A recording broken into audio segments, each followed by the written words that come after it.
Alors, voilà, ce qui concerne les labs, normalement, il y a le premier TP qui concerne le TP de l'application des routes statiques. Puis, on va avoir trois labs par la suite qui vont être réalisés sur lab 1, lab 2 et lab 3.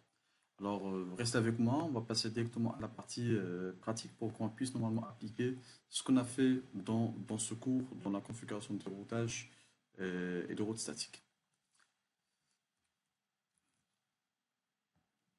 Alors voilà les quatre labs que je vais vous transmettre par email. Alors on va commencer par le premier TP qui est la configuration des routes statiques. Alors voilà la configuration. Comme on l'avait remarqué ici, c'est semblable à ce qu'on a vu dans l'exemple. Nous avons fait deux routeurs R1, R2. Nous avons une machine connectée à travers le routeur R1 par la liaison console. Nous avons une machine connectée avec le routeur R2 par liaison console. Et ce segment-là, c'est le réseau, si vous l'avez bien, c'est le routeur R1, peut être nommé GET, les mots de passe et classe pour le mode Enable en secret, et Cisco pour le mode VDY et console. Et normalement, le routeur R2, hein, c'est le routeur PHM comme un nom, classe Cisco comme étant des mots de passe pour l'Enable et le console VDY. Pour la configuration en fait, d'adressage, ce tronçon-là, c'est le 14.0 avec le préfixe 24. C'est pour cela ici la première adresse validée affectée pour l'interface face Ethernet, c'est le 14.1. Et cette tranche-là, c'est le 15.0. C'est pour cela ici la première adresse validée, c'est le 15.1. On va l'affecter à cette interface et le 15.2 vers cette interface. Et cette tranche-là, c'est normalement le réseau 16.0. C'est pour cela ici la première adresse validée, c'est le 16.1 qui sera être affecté pour le routeur R2. Et pour la connexion, bien l'interconnexion avec la liaison nul modem, la liaison sérielle, alors nous avons deux interfaces DCE qui va être spécifiée dans cette sérielle-là et le DTE pour cette sérielle. Voilà, avant de commencer directement sur le packet tracer, la configuration de ce TP-là. Alors, directement sur le packet tracer, alors normalement, on va lancer le premier TP qui est le TP616 et par la suite, on va voir la configuration avancée pour le lab 1 et le lab 2. Alors, pour les routeurs, on va choisir le routeur 1841 qu'on a cité dans le cours. Deux routeurs R1, c'est normalement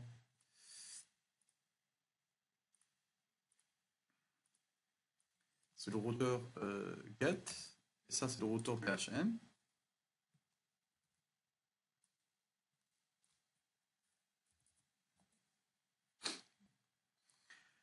On a besoin de deux machines pour faire la configuration et avec un switch juste pour connecter la machine avec le routeur et la machine avec directement avec le routeur. Alors un câble direct pour connecter la machine avec le switch, un câble encore direct pour connecter le switch avec la machine, et là un câble direct pour connecter pardon, un câble croisé pour connecter en fait le switch, le routeur avec la machine. Alors là, c'est la configuration de la partie Ethernet. Là, il nous reste l'interconnexion entre les deux routeurs 4 et PHM. L'interconnexion se fait par les interfaces sérielles. Vous l'avez ici, deux connecteurs DCE, TTE. Et si vous vous rappelez très bien, on a spécifié en quoi que l'interface DCE, c'est l'interface du routeur R1. C'est pour cela ici, on va choisir l'interface DCE avec un signal d'horloge. Mais si on appuie ici, il n'y a pas une interface sérielle qui existe déjà sur le routeur. C'est pour cela, alors avant de faire ce travail, il faut d'abord installer les cartes réseau, cartes sériales.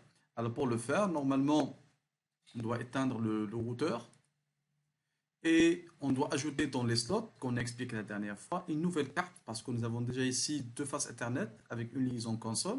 Par contre, on n'a pas une interface sérielle. C'est pour cela, il vient le rôle de cette partie, c'est d'installer une interface sérielle. Alors ça, c'est la liaison sérielle. Si vous voyez ici, c'est l'interface de T. Ah, c'est ça l'interface sérielle. Et puis, j'ajouterai l'interface dans le slot. Et voilà, elle est installée physiquement et je démarre le routeur. Et maintenant, quand je choisis par exemple DCE, j'appuie sur le routeur, vous retrouvez là, les deux interfaces sérielles sont déjà ajoutées.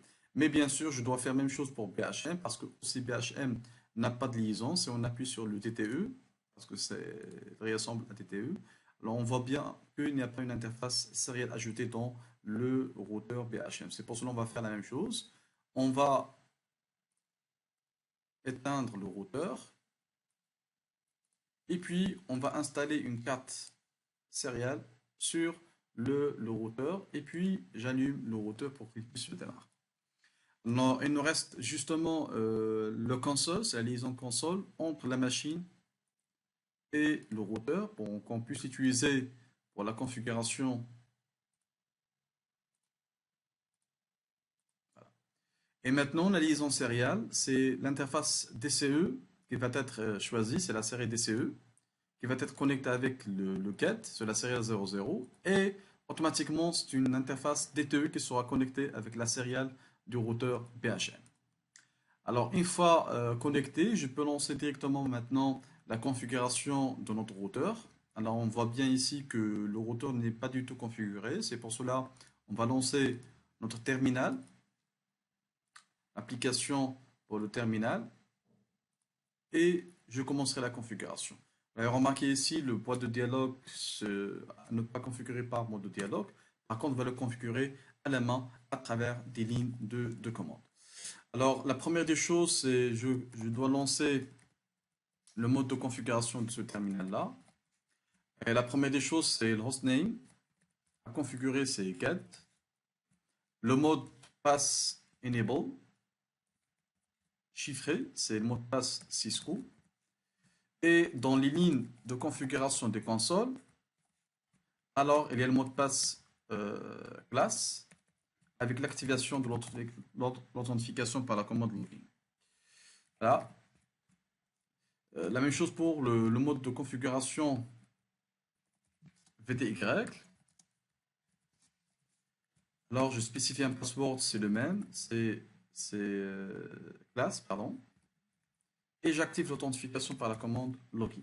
Alors, une fois on termine ça, normalement, on a terminé la configuration qui concerne la configuration de base qui concerne le routeur. Maintenant, il faut configurer l'interface passerelle passe Ethernet, puisque ce segment-là, c'est le 14.0. La première adresse validée, c'est le 14.1. Et cette partie-là, c'est le 15.0. La première adresse validée, c'est le 15.1 avec un signal d'horloge. Parce que c'est une interface, bien sûr, TCE. Donc, c'est pour cela ici, on passe à l'interface face Ethernet 00. Et je spécifie une adresse IP, qui est l'adresse IP 192.68.14.1, avec le masque par défaut 255.255.255.0. Et je dois activer l'interface par la commande no shutdown. Alors, vous remarquez là, la commande maintenant it's up, ça veut dire que l'interface elle est activée. Alors, je ferai la même chose normalement pour l'interface face Ethernet. C'est pour cela ici, je ferai interface sérielle, l'interface sérielle le 000, voilà. Et je spécifie une adresse IP qui est normalement 192.68.15.1 avec un masque par défaut 155.155.0. Alors, justement ici, alors normalement, je dois vérifier est-ce que euh, l'interface est une interface normalement DCE bien DTE. On sait très bien que c'est une interface DCE. Au cas où on n'a pas une information sur l'interface, on peut utiliser la commande show controllers serial et à travers cette commande-là, je peux voir que parmi les informations ajoutées, c'est la version ou bien le type de votre interface qui est une interface DCE. Puisque c'est une interface DCE, automatiquement, il doit la spécifier un signal d'horloge. C'est pour cela que je dois le configurer dans le mode de l'interface par la commande clockRate et je spécifie la valeur de clockRate qui sera ajoutée dans la configuration. Une fois que je termine tout cela, alors rapidement, je peux faire la même chose pour la configuration de deuxième routeur, qui est le routeur PHM, avec les mêmes étapes, sauf en respectant la configuration de l'interface, des interfaces BHM. Rapidement, si on retourne normalement à notre routeur, c'est le routeur BHM qui est le tranchant 16.0. Alors, avec la première adresse validée, c'est le 16.1 et le 15.2 comme une adresse pour la série. Alors, toujours dans le mode Enable, configure terminal pour lancer la configuration. Je spécifie d'abord le BHM comme étant un nom pour ce routeur-là et la configuration de mot de passe pour la connexion sur le mode Enable et les configurations des lignes de connexion console et VDY par le mot de passe classe avec l'activation de l'authentification par la commande login. Alors par la suite, je configure aussi l'interface VTY, voilà, de 0 à 4, et je spécifie un password qui est similaire, classe, avec l'authentification qui est login. Normalement, on a terminé cette partie qui concerne la configuration des données qui concernent le routeur R2 qui est BHM. Maintenant, je passerai à la configuration des interfaces. 16.1 pour la face Ethernet et la sérielle, c'est le 15.2 pour l'interface sérielle. Et c'est une interface terminale TTE. On n'aura pas besoin d'un signal d'horloge. Alors, c'est pour cela ici, je peux aller directement vers l'interface face Ethernet 00, voilà. Et je configure l'adressage 192.68.16.1 parce que c'est la première adresse validée avec un masque par défaut. 255.0. J'active l'interface par la commande no shutdown. Et là, la commande, vous remarquez bien ici, elle est It's Up. Une fois on termine ça, je peux aller directement vers la configuration de l'interface sériale, qui est le 00, voilà, avec une adresse IP 192.68.15, parce qu'il appartient à la tranche 15.0. Le point 1 est déjà affecté à l'interface sérielle 00 pour le routeur GET, et le 15.2 pour le routeur BHM selon la configuration demandée dans votre lab. Voilà, une fois c'est activé, on n'a pas besoin d'un signal d'horloge parce que c'est une interface de type TTE. Hein, et l'activation, on peut le faire par la commande no shutdown. On peut voir clairement là que la situation est changée en app. Et je peux aller directement et rapidement vers le routeur get. Et je peux remarquer que l'état au début, il était down hein, avant. Et maintenant, l'interface Serial 00 est up. Alors, rapidement, si on veut vérifier la table de routage, on peut voir que la configuration de base du routeur elle est bien faite. Et surtout, pour qu'on puisse vérifier, c'est que les deux chemins directement connectés, le 14.0 et le 15.0, sont déjà listés comme étant des chemins dans la table de routage. Alors, de même ici, si on voit bien la configuration même de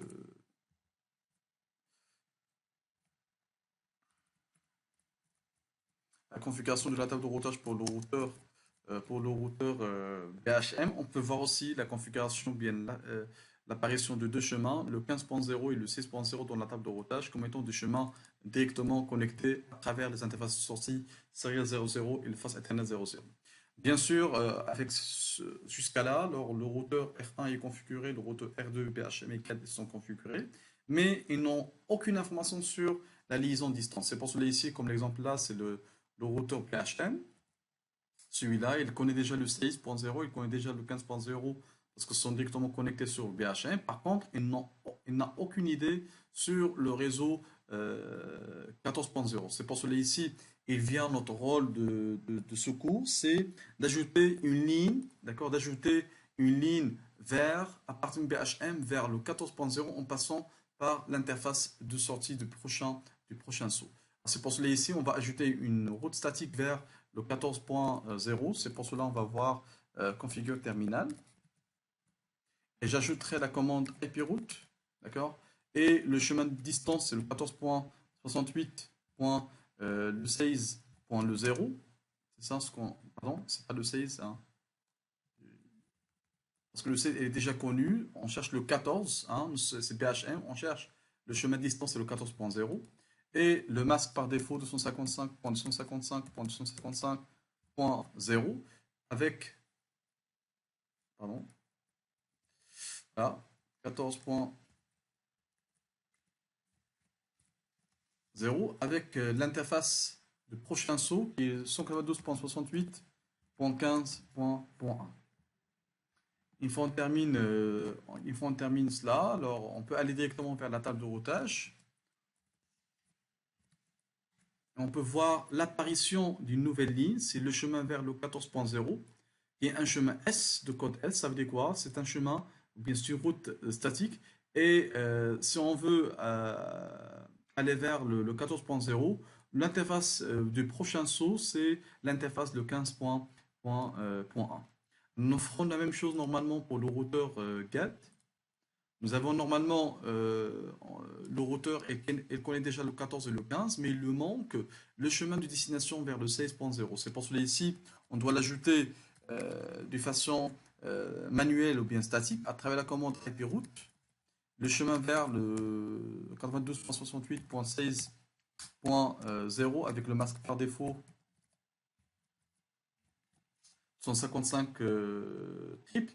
Et l'interface du prochain saut, nous sommes là, le GAT pour aller vers le 16.0, on doit passer par le prochain saut, qui est l'interface sérielle de BHM, qui est normalement 192.68.15.2. C'est pour cela ici, on ajoutera l'interface de sortie, qui est 15.2, qui est l'interface du prochain saut pour aller à la destination, qui est le 16.0.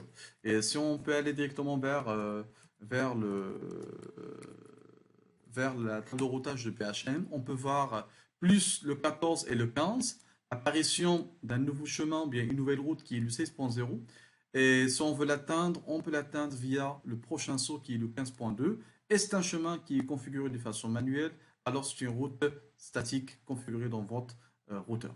Alors voilà ce qui concerne la configuration de routage à travers les routes statiques. Il nous reste maintenant un test de configuration. Alors pour cela, on doit configurer les machines. Alors la machine, cela, c'est les configurer avec le réseau le 14.0 avec une passerelle 14.1. C'est pour cela ici, on va l'affecter une adresse IP statique 92.68.14.2 par exemple, avec le masque par défaut, et la passerelle qui est le 14.68.14.1. C'est l'interface de la passerelle de votre routeur. C'est l'interface de la passerelle de votre routeur. Voilà, je ferai la même chose ici pour la configuration de la machine 2 qui est connectée avec le PHM sur la tranche 16.0. Alors automatiquement nous avons la passerelle 16.1, le gateway, et la machine va prendre par exemple le 16.2.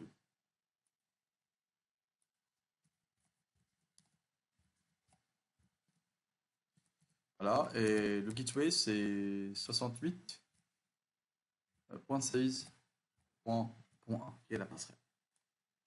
Alors, une fois c'est configuré, normalement nous avons toute la topologie elle est configurée. Alors, on peut aller directement vers l'interpréteur de commande. Alors, normalement, je suis le 14.2, ma passerelle c'est le 14.1. Je veux tester le ping avec. Je vais tester le ping sur ma passerelle qui est normalement le 14.1. Voilà, ça marche très très bien. Alors, la connexion entre le routeur et la machine. Même, je peux tester maintenant avec la passerelle de la céréale. La réponse, elle est positive du routeur BHN. Maintenant, je vais essayer la connexion avec la céréale d'un routeur distant qui est le routeur de PHM. La réponse est aussi positive. Et il nous reste l'accès vers le chemin qui est distant, c'est la passerelle de PHM, d'accord? Et voilà, la réponse aussi, elle est positive. Et même avec la machine distante, si on voit bien, juste après, que la réponse aussi, puisque c'est un réseau distant, on peut avoir des paquets perdus, mais par contre là, nous avons envoyé par exemple 4, mais la réception n'a reçu que 3, et un paquet qui était normalement perdu. C'est une simulation de la réalité, c'est pour cela ici, s'il y a des chemins qui sont distants, on peut avoir des paquets perdus dans la transmission de réseau, mais on peut voir maintenant que la configuration, elle est bien maintenue entre le réseau 14.0 et le réseau 16.0 à travers la configuration de routage, qui est le routage par les routes statiques. Voilà ce qui concerne le premier TP. Alors, je vous donnerai la main par la suite pour refaire ce TP-là et je serai à la disposition, bien sûr, pour toute question sur le cours, bien sûr, le TP. N'hésitez pas de m'envoyer des mails ou bien de me contacter pour toute explication sur le lab ou bien sûr le cours. Et je vous donnerai par la suite les labs qui restent, qui vont être sur le même objectif. C'est la configuration d'une route statique à travers la configuration du liaison entre trois routeurs R1, R2, R3 avec la même façon, avec la même méthode. Et bien sûr, je vous envoie par la suite la correction de chacun des labs. Merci pour votre attention et je vous souhaite bonne fin de journée. Merci.